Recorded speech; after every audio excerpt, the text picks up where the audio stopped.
Hello friends, welcome to civil stude. இந்த வீடியோவில் நம்ம டிஎன்பிஎஸ்சி குரூப் 1 மெயின்ஸ் 2022ல் கேட்கப்பட்ட ஒரு கொஷினுக்கு மாடல் ஆன்சர் நம்ம டிஸ்கஸ் பண்ண போகிறோம். ஸோ நம்ம புதுசாக மாடல் ஆன்சர் டிஸ்கஷன் சீரிஸ் ஆரம்பிச்சிருக்கோம். ஸோ இதில் நம்ம என்ன பண்ண போகிறோம் அப்படின்னா குரூப் 1 மெயின்ஸில் கேட்கப்பட்ட ப்ரீவியஸ் இயர் கொஷினுக்கான மாடல் ஆன்சர் தான் நம்ம டிஸ்கஸ் பண்ண போகிறோம். 2 லாங்குவேஜ்லையுமே இங்கிலீஷ் தமிழ் பைலிங்கலாக நம்ம டிஸ்கஸ் பண்ண போகிறோம். ஸோ நீங்கள் ஃப்ரெஷ்ஷாக இருக்கீங்க அப்படின்னா உங்களுக்கு மெயின்ஸ்க்கான மாடல் ஆன்சர், மெயின்ஸ்க்கு எப்படி ஆன்சர் எழுதுறது அப்படிங்கிறது தெரியாமல் இருக்கலாம். அது எப்படி நம்ம ஸ்ட்ரக்சரிங் பண்ணுறது, என்னென்ன பாயிண்ட்ஸ்லாம் எழுதணும் அப்படிங்கிற இது தெரியாமல் இருக்கலாம். ஸோ உங்களுக்கு வந்து ரொம்ப ஹெல்ப்ஃபுல்லாக இருக்கும். இல்லை ஆல்ரெடி நீங்கள் மெயின்ஸ் கொடுத்துருந்தாலும் சரி, இந்த செஷனை நீங்கள் பார்த்து நீங்கள் என்னென்ன தப்பு பண்ணியிருக்கீங்க அப்படிங்கிறத தெரிஞ்சுக்கலாம். ஓகேங்களா? ஸோ நீங்கள் ஃப்ரெஷ்ஷாக இருந்தாலும் சரி, இல்லை ஆல்ரெடி மெயின்ஸ் கொடுத்துருந்தாலும் சரி, இந்த சீரிஸ் உங்களுக்கு ரொம்ப ஹெல்ப்ஃபுல்லாகவே இருக்கும். ஸோ இந்த சீரிஸை நீங்கள் கண்டினியூவாக ஃபாலோ பண்ணுங்கள். ஸோ நம்ம ஃபஸ்ட்டு கொஸ்டின் பார்க்கலாம். இன்றைக்கி நம்ம டிஸ்கஸ் பண்ண வர கொஸ்டின் என்ன அப்படின்னா, ஜஸ்டிஃபை தட் 1806 வெல்டியூர் மியூட்டினி வாஸ் precursor to 1857 சிப்பாய் மியூட்டினி. 1806 வேலூர் கழகமானது 1857 சிப்பாய் கழகத்திற்கு முன்னோடி என்பதை நியாயப்படுத்துக அப்படிங்கிற மாதிரி வந்து கேட்டிருக்காங்க. ஓகேங்களா? ஸோ நீங்கள் என்ன பண்ணுங்கள், வீடியோவை பாஸ் பண்ணிவிட்டு ஒரு 2 நிமிஷம் டைம் எடுத்துவாங்க. எடுத்துகிட்டு இந்த கொஸ்டினை எப்படி அப்ரோச் பண்ணுவீங்க, இதுக்கு என்ன இன்ட்ரோடக்ஷன் எழுதுவீங்க, ப்ளஸ் இதோட பாடியில் என்னென்ன எழுதுவீங்க, கன்க்ளூஷனில் என்ன எழுதுவீங்க அப்படின்னு சொல்லிட்டு ஒரு ஒயிட் பேப்பர் எடுத்துகிட்டு நீங்கள் பிரெயின் ஸ்டார்ம் பண்ணுங்கள். வீடியோ பாஸ் பண்ணிட்டு ஒரு 2 நிமிஷம் டைம் எடுத்துக்கோங்க. நம்ம அதுக்கப்புறம் டிஸ்கஸ் பண்ணலாம். ஓகேங்களா? ஓகே. ஸோ இப்போ நம்ம அதுக்கான ஆன்சர் டிஸ்கஸ் பண்ணலாம். இந்த கொஸ்டினோட டிமாண்ட் என்ன அப்படின்னு பார்த்தீங்கன்னா, 1806 வெள்ளூர் மியூட்டினி இருக்குல்ல, வெள்ளூர் கழகம். ஸோ இந்த வெள்ளூர் மியூட்டினி தான் வந்து 1857 நடந்த சிப்பாய் கழகத்துக்கு ஒரு முன்னோடி மாதிரி அப்படிங்கிற மாதிரி சொல்லியிருக்காங்க. ஸோ இந்த கொஸ்டினோடைய முக்கியமான கீவேர்டு என்னென்னா ஜஸ்டிஃபை. ஓகேவா? ஸோ இப்போ ஜஸ்டிஃபைனா நீங்கள் எப்படி எழுதணும், இதே எதுவும் உங்களுடைய ஒப்பீனியன் பேஸில் கேட்டிருந்தாங்கன்னா நீங்கள் ஆமாம், எஸ் ஆர் நோ ரெண்டில் ஏதாச்சும் ஒன்று எழுதலாம். எஸ்ன்னு சொல்லிட்டு எழுதலாம், இல்லை அது வந்து முன்னோடி இல்லை அப்படின்னு சொல்லிட்டு நோ, இந்த மாதிரி 2 இதில் எழுதலாம். பட் இதில் கொஸ்டின் என்ன சொல்லியிருக்காங்கன்னா, அதை நியாயப்படுத்துக அப்படிங்கிற மாதிரி சொல்லியிருக்காங்க. ஸோ அப்போ நீங்கள் என்ன மட்டும்தான் எழுதணும், எஸ்ங்கிறது மட்டும்தான் எழுதணும். ஓகேங்களா?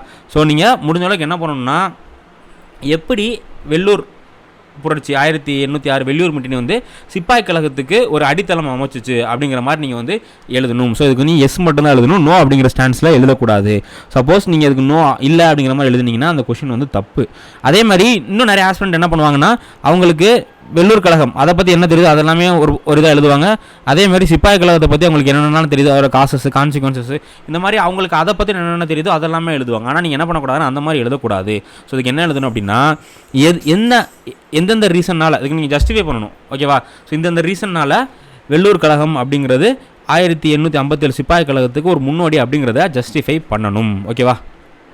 ஸோ அப்போ இதுக்கு நீங்கள் இன்ட்ரோடக்ஷன் எப்படி எழுதுவீங்க, முன்னரையை பொறுத்தவரை 1806 வெள்ளூர் கழகம் பிரிட்டிஷ் அதிகாரத்திற்கு எதிரான இந்திய எதிர்ப்பின் வரலாற்றில் ஒரு முக்கியமான அத்தியாயம் ஆகும். ஸோ இது வந்து இந்த 1806 ரிவோல்ட் இருக்குல்ல, அதை பற்றின ஒரு ஜஸ்ட் ஒரு அதோட சிக்னிஃபிகன்ஸ் மாதிரி நீங்கள் சொல்லிடுறீங்க, அதோட முக்கியத்துவம் என்ன அப்படிங்கிற மாதிரி வந்து சொல்லிடுறீங்க. ஓகேங்களா? So 1806 Vellore mutiny was a key episode in the history of Indian resistance against British authority while it was quickly suppressed. என்னதான் அது வந்து சீக்கிரமாகவே அடக்கப்பட்டாலும் the Vellore mutiny had a far reaching effect that helped pave the way for future resistant action such as 1857 revolt. So என்னதான் இந்த 1806 Vellore mutiny வந்து பிரிட்டிஷரால் அடக்கப்பட்டாலும் அது ஃபியூச்சரில் வரப்போகிற எல்லா ரிவோல்ட்டுக்குமே 1857 ரிவோல்ட்டாக இருக்கட்டும், அதுக்கப்புறமா இந்தியன் ஃப்ரீடம் ஸ்ட்ரகிளாக இருக்கட்டும், இந்த மாதிரி பிரிட்டிஷ்க்கு அகேன்ஸ்டாக உள்ள எல்லா ஸ்ட்ரகிளுக்குமே அது வந்து ஒரு அடித்தளம் அமைச்சிருக்கு. ஓகேங்களா? ஸோ இந்த மாதிரி தான் நீங்கள் வந்து இன்ட்ரடக்ஷன் எழுதணும். இதில் 2மே இன்க்ளூட் பண்ணியிருக்கோம் பாருங்கள். 1806 பற்றி எழுதியிருக்கோம், அதே மாதிரி 1857 பற்றி 2மே லிங்க் பண்ணுற மாதிரி தான் நீங்கள் வந்து எழுதணும். ஓகேங்களா? ஸோ இதான் வந்து இன்ட்ரோடக்ஷன். நிறையா பேருக்கு இன்ட்ரோடக்ஷன் எழுதணுமா வேணாமா அப்படிங்கிற டவுட் இருக்கும். ஸோ இன்ட்ரோடக்ஷன் வந்து நீங்கள் கண்டிப்பாக எழுதி தான் ஆகணும். 10 மார்க் குரூப் 1 பொறுத்தவரை 10 மார்க் 50 மார்க் கேட்பாங்க. 10 மார்க்லேயும் சரி 50 மார்க்லேயும் சரி கண்டிப்பாக இன்ட்ரோடக்ஷன் கன்க்ளூஷன் 2மே எழுதணும். பட் நீங்கள் இந்த மாதிரி தலைப்பு போட தேவையில்லை. இன்ட்ரோடக்ஷன் கன்க்ளூஷன் அப்படிங்கிற மாதிரி தலைப்பு வந்து போடணும்னு அவசியம் கிடையாது. ஓகேங்களா? ஸோ இதான் வந்து இன்ட்ரோடக்ஷன். ஸோ அதுக்கு அடுத்து ஜஸ்டிஃபிகேஷன் பார்ட். ஆமாம், 1806 ரிவோல்ட் தான் வெள்ளூர் மியூட்டினிக்கு ஒரு அடித்தளம் அப்படிங்கிற மாதிரி இது பண்ணுறதுக்கு ஒரு ஜஸ்டிஃபிகேஷன் நீங்கள் கொடுக்கணும். ஸோ அதான் வந்து body part. So first point என்ன அப்படின்னு பார்த்தீங்கன்னா, discontent among Indian soldiers. So இந்திய சிப்பாய்களின் அதிருப்தி. இந்த 2 இதுலேயுமே காமனாக உள்ளது என்னென்னு பார்த்தீங்கன்னா, 1806லேயும் சரி 1857லேயும் சரி காமனாக உள்ளது என்னென்னா, இதில் பெருமளவில் பங்காற்றுறது யாருன்னா சிப்பாய். ஓகேங்களா? ஸோ சிப்பாய்கள் தான் அதிகமாக இது பண்ணாங்க. ஸோ அதை பற்றி தான் Vellur mutiny reflected the growing dissatisfaction among Indian soldiers who were generally treated as a second class citizen by British supervisor. So இப்போ இந்தியன் சிப்பாயில் சம்திங் ஒரு போஸ்டிங் இருக்குது, போஸ்ட் ஏன்னு ஒரு போஸ்டிங் இருக்குது. அதில் இந்தியனும் இருக்காங்க, பிரிட்டிஷர்ஸும் இருக்காங்கன்னு வச்சுக்கோங்களேன். இதில் பிரிட்டிஷ் சோல்ஜர்ஸ்க்கு அதிகமான சேலரி கிடைக்கும், அவங்களுக்கு அலோன்சஸ் கிடைக்கும், அவங்களுக்கு மதிப்பு மரியாதை எல்லாமே அதிகமாக இருக்கும். ஆனால் இந்தியனுக்கு வந்து அந்த மாதிரி இருக்காது. அவங்கள ரொம்ப ரெண்டாம் தர குடிமக்கள் மாதிரி தான் பிரிட்டிஷர்ஸ் வந்து நடத்துகிறாங்க. ஸோ அதனால தான் என்னாச்சு, வெள்ளூர் mutiny வந்து வந்துச்சு. ஸோ அதே மாதிரி செகண்ட் பார்ட்டில் 1857 சிப்பாய் கழகத்தின் போது மேம்பாட்டுக்கான மற்றும் நல்ல ஊதியத்திற்கான வாய்ப்புகள் குறைவாக இருந்த சிப்பாய்களிடையே நிலவிய மனநிலை இதை போன்று அமைந்தது. ஸோ அப்போ ரெண்டுக்கும் லிங்க் என்ன, சிப்பாய்கள் ஒழுங்காக ட்ரீட் பண்ணப்படலை, அவங்களுக்கு ஊதியமும் சரி அவங்கள சரியாக நடத்தாதனால இது ரெண்டுலையுமே சிப்பாய்கள் தான் வந்து இது பண்ணாங்க. ஸோ அப்போ என்ன பண்ணியிருக்காங்க, 1857 உள்ள சிப்பாய்கள் இதை பற்றி கேள்விப்பட்டிருந்திருக்கலாம். ஸோ அதே மாதிரி வெள்ளூரில் அவங்க கிளர்ந்து எழுதுன மாதிரி இவங்க 857 கிளர்ந்து எழுந்திருக்காங்க. ஸோ அப்போ இது வந்து ஃபஸ்ட்டு பாயிண்ட். அடுத்து பாருங்கள், religious tension. Religious tension fueled the Vellore mutiny as the Sipai viewed the installation of new headdress as a violation of the religious belief. So 1806 என்ன பண்ணியிருப்பாங்க அப்படின்னு பார்த்தீங்கன்னா, ஜென்ரல் அக்னு அப்படிங்கிறவர் ஒரு புதிய தொப்பி ஒன்று கொண்டு வந்திருப்பார். இந்தியன் சோல்ஜர்ஸ் எல்லாமே, பிரிட்டிஷ் கடியில் வேலை பார்க்குற இந்தியன் சோல்ஜர்ஸ் எல்லாமே ஒரு தலையில் ஒரு தொப்பி மாதிரி வச்சுருப்பாங்க. ஸோ அதை வைக்கிறதுனால இந்தியன் சிப்பாய்ஸில் என்ன எதிர்பார்த்தாங்கன்னா, இது வந்து நம்மளை வந்து கிறிஸ்டின் ஆக்கிறதுக்கு இவங்க பண்ணுற வேலை அப்படிங்கிற மாதிரி, நம்மளுடைய மதத்துக்கு அகேன்ஸ்டாக இருக்குது அப்படிங்கிற மாதிரி வந்து இது பண்ணாங்க. ஸோ அதே மாதிரி தான் இதுலேயுமே நடந்துச்சு. நீங்கள் இது பண்ணியிருப்பீங்க, இந்த 1857 ரிவால்ட் சமயத்தில் பிரிட்டிஷர்ஸ் வந்து ஒரு கேட்ரேஜ், ஒரு கன்று வந்து இது பண்ணியிருப்பாங்க. ஸோ அந்த கன்னில் போடுற குண்டை என்ன பண்ணணும், வாயால் கடிச்சிட்டு அதுக்கப்புறம் தான் அந்த குண்டை வந்து உள்ளே வைக்கணும். ஓகேங்களா? ஸோ அப்போ அதில் என்ன சொன்னாங்க அப்படின்னா, அந்த கிரீஸ்டு காட்ரேஜில் பன்னியோட கொழுப்பு, அதுக்கப்புறம் மாட்டோட கொழுப்பு இருக்குது அப்படிங்கிற மாதிரி சொன்னாங்க. ஸோ அதனால் ஹிந்துஸ் முஸ்லீம் அவங்க ரெண்டு பேரும் என்ன நினச்சாங்க, இது வந்து நம்மளுடைய ரிலிஜனுக்கு அகேன்ஸ்டாக இருக்குது. ஸோ அப்போ இது ரெண்டுலேயுமே ரிலிஜன் வந்து மேஜர் ரோல் ப்ளே பண்ணியிருக்கு. ஓகேங்களா? ஸோ அப்போ 1806 சரி 1857 சரி பிரிட்டிஷர்ஸ் வந்து இந்தியன்ஸோட ரிலிஜன் அஃபெக்ட் பண்ணுற மாதிரி ஒரு விஷயம் செய்கிறாங்க. அதுக்கு அகேன்ஸ்டாக இந்தியன்ஸ் வந்து கிளர்ந்து எழுதுறாங்க. ஸோ அப்போ ரிலிஜன் அப்படிங்கிறது இதில் ரெண்டு ரிவோல்ட்லையுமே காமன் ஃபேக்டராக இருக்குது. ஓகேவா? ஸோ அதுக்கடுத்து பாருங்கள், போர் ட்ரீட்மெண்ட் ஆஃப் சோல்ஜர்ஸ். மறுபடியும் அதே தான், ஆங்கிலேய உயர் அதிகாரிகளால் இந்திய வீரர்கள் தாழ்வாக நடத்தப்பட்டதும் வேலூர் மற்றும் சிப்பாய் ஆகிய இரு புரட்சிகளுக்கும் இடையே முக்கிய பங்கு வகித்தது. ஓகேங்களா? ஸோ இந்தியன்ஸ் வந்து ரொம்ப இன்ஃபீரியராக நடத்துறது, ரொம்ப தாழ்வாக நடத்துறது, நீங்கள் வந்து பிளாக்ஸு, நீங்கள் வந்து ரொம்ப காட்டு மிராண்டிகள் அப்படிங்கிற மாதிரி அவங்க ரொம்ப இதாக நடத்துறது. அதுக்கப்புறமா இந்திய வீரர்கள் அடிக்கடி கொடுமையாக நடத்தப்பட்டதும் புறக்கணிக்கத்தக்க வாழ்வு முறையும் அனுபவித்தனர். இருந்த போதிலும் ஆங்கில படை வீரர்கள் வசதியான வாழ்க்கையாக இருந்தனர். ஸோ மறுபடியும் அதே தான், இதில் ரெண்டுலேயுமே என்ன பண்ணுறாங்கன்னா, சோல்ஜர்ஸ் வந்து ரொம்ப இல் ட்ரீட்மெண்ட் வந்து பண்ணுறாங்க. ஸோ அதுக்கடுத்த பாயிண்ட்னா சுயாட்சி விருப்பம். இது ரெண்டுலேயுமே பார்த்தீங்கன்னா சுயாட்சி. 1806 யார் இருப்பா, ஃபத்தே ஹைதர் அப்படின்னு சொல்லிட்டு ஹைதரோடைய பையன் என்ன பண்ணுவார், நம்ம வந்து பிரிட்டிஷ் ரூல்லேருந்து இது பண்ணி மைசூர் இந்த மாதிரியான பகுதிகளில் நம்மளே கைப்பற்றி நம்மளே ஆட்சி செய்யணும் அப்படிங்கிற மாதிரி வந்து இது பண்ணியிருப்பார். அதே மாதிரி 1857 நீங்கள் படிச்சிருப்பீங்க, தாந்தியா தோப், நானா சாஹிப், அதுக்கப்புறம் பேகம் ஹசரத் மால், ஜான்சி ராணி லக்ஷ்மிபாய், இவங்க எல்லாமே பிரிட்டிஷர்ஸ் அவங்ககிட்ட கைப்பற்றின பகுதியை எல்லாம் திரும்ப இது பண்ணி தங்களே ஆட்சி செய்யணும், செல்ஃப் ரூல், சுய ஆட்சி செய்யணும் அப்படிங்கிறதுலையே ரெண்டு தூர நோக்கம் என்ன அப்படின்னு பார்த்தீங்கன்னா, செல்ஃப் ரூல், நம்ம பிரிட்டிஷர்ஸ்லேருந்து தனியாக நம்ம வந்து ஆட்சி செய்யணும் அப்படிங்கிறது தான் இந்த ரெண்டு இதோடைய இதாக இருந்தது. ஓகேங்க? ஸோ அதுக்கடுத்து lack of trust in British leadership.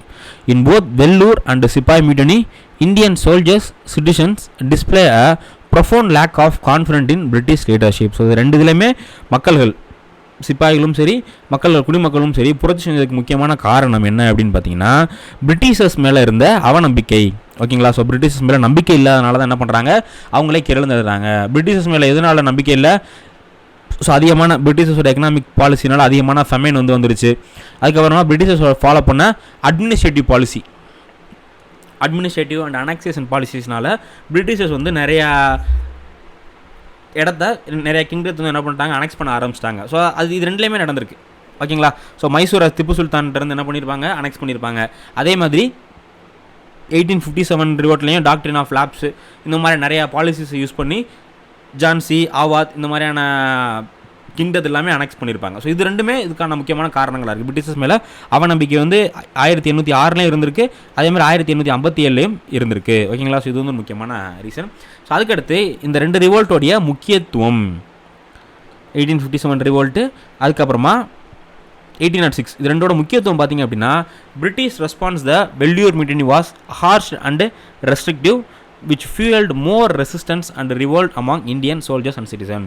Vellur கழகத்தின் மீதான ஆங்கிலேயரின் கொடுமையான அடக்குமுறையானது இந்திய வீரர்கள் மற்றும் மக்கள் மத்தியில் இன்னும் பல கிளர்ச்சிகள் மற்றும் புரட்சிகளுக்கு எரிபொருளானது. ஸோ பிரிட்டிஷ் என்ன பண்ணுறாங்க, ரொம்ப சிவியராக வந்து 2 இதுவுமே 1806 ரிவோல்ட்டை சப்ரஸ் பண்ணுறாங்க. ஸோ அதை பார்த்துட்டு என்ன பண்ணுறாங்க, இந்தியன்ஸ் வந்து அடங்கலை, இன்னும் நிறையா புரட்சிகள், பாளையக்கார புரட்சிகள், இந்த மாதிரி நிறையா புரட்சிகள் வந்து வருது.